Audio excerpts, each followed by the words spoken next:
titignan! Iyak ka dyan! Ang epic kasi ni ate eh, no? Oo, iyak! Pero yung babae talaga yung nagulat eh. Sa'yo na surprise eh!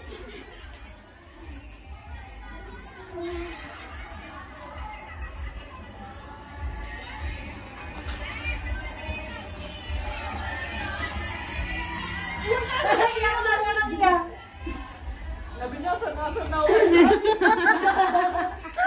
Kaya pala na kasi bangon, siguro parang feeling ko sasagunin niya siguro yung ano eh.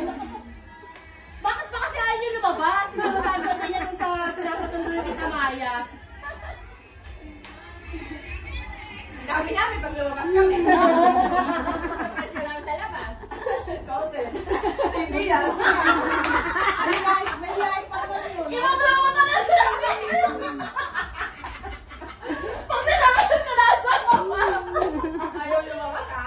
Ayaw mo lumabas eh. Sige, dadali namin yan. Baka mag-blow.